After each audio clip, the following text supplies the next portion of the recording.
Donald Trump's pretty clear, America first and always. That doesn't say America first and Europe and Britain. It just says America first. So let's get a bit of strength and pride in our capabilities and get on with it. What this boils down to, do you think Putin effectively big-boyed Donald Trump? Is that the risk that's happening here? Yeah, look, I think Putin is, he plays chess much better than Donald Trump. I think Putin is effectively laughing at us at the moment. He sort of showed a bit of ankle about, yes, I sort of agree with the ceasefire, but these are all the conditions that would absolutely help my military continue to advance, and all the conditions that Ukraine would not want to see, removed from just as he did in the Taliban deal. In the Taliban deal, which he basically did behind everyone else's backs, he allowed the Taliban to carry on, but restricted the Western forces or American forces to their bases, removed any air cover, and that was the two things that actually the Taliban feared, so they just plowed on ahead. And I think it's a similar thing here. Now, the reality is, how will Trump view it? Will he view that he's actually been bettered in phase one or round one by President Putin? Will he start picking up the phone to European leaders and say, do as I tell you, like stop supporting the Ukrainians, because that's the only way we're going to get, in his view, peace? And what will the European leaders say? And that's a fascinating point, though, because it seems to me, say Putin and Trump cut a deal which involves Putin's demands for the removal of aid and intelligence with Ukraine. What does Europe then do? Because it won't be a peace it's then enforcing. It's supporting the war for Ukraine carrying on with no American support. And are we willing for that, do you think, Ben Wallace?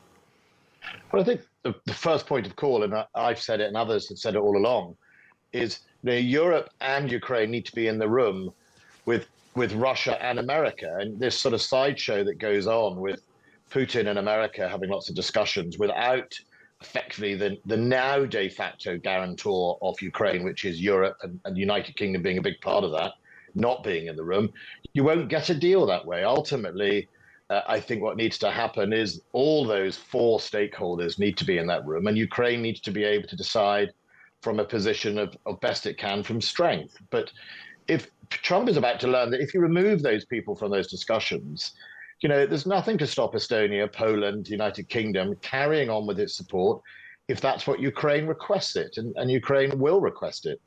So we might be in ongoing war with Russia, proxy war with Russia via Ukraine, with America not there. Do we have to start steeling ourselves? We spoke to a guy who used to be a senior American commander, Ben, and he said we, and then had to correct himself and say we the West. And I wonder whether we the West may no longer include America, and that's just a thing we have to live with.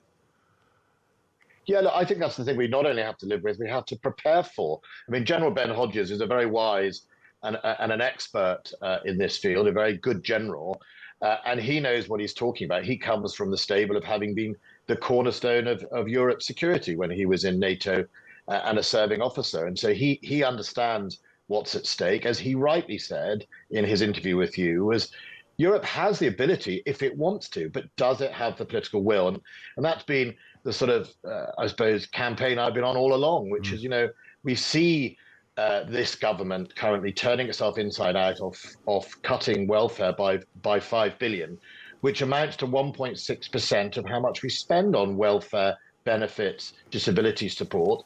That's not exactly a cultural shift to say, look, the world is changing. Germany, however, only yesterday passed an extremely important piece of legislation in the Bundestag, saying that they are going to massively increase their defense spending. The penny is dropping around Europe. We're promising 0.2% of GDP more 2 years early. I mean, not really staggering amounts, certainly not transformational amounts that will help our security and our resilience. So what should the Prime Minister say today? Because there's a danger. You must feel this, Ben Wallace, and I don't want to be accused of being naive here. And I know that diplomacy is a tricky game that everyone has to be very careful with.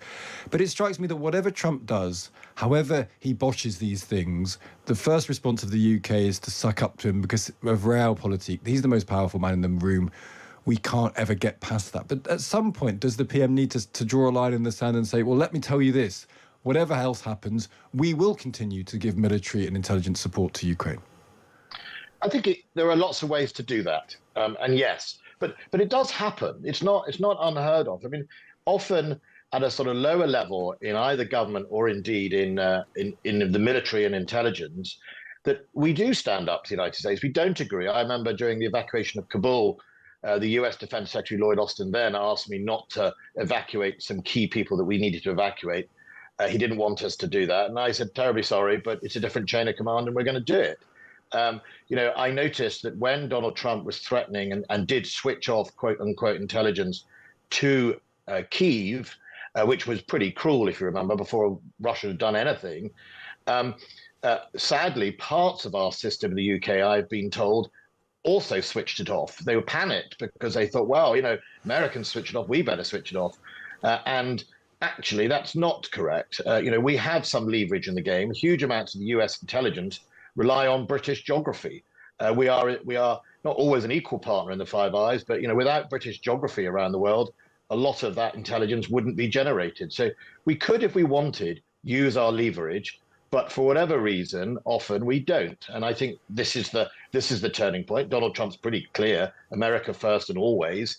That doesn't say America first and Europe and Britain. It just says America first.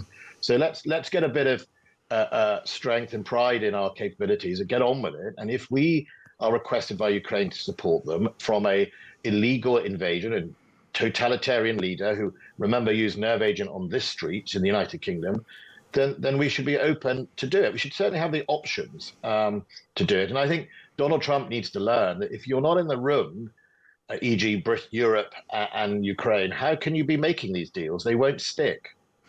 And just before you go, Beggs, there's a lot of soft soap around this. Give us a worst-case scenario for all of this, a realistic worst-case scenario, because I think the danger is a lot of people in this debate are all rhetoric above reality.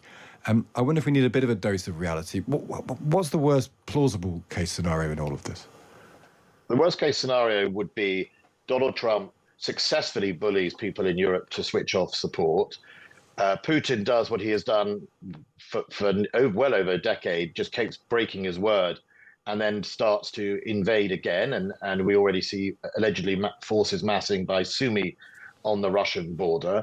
He continues to believe that he has been successful, and Ukraine, a neutered Ukraine, a hollowed out Ukraine, a defeated Ukraine is in fact in his interest, and it's for him to decide.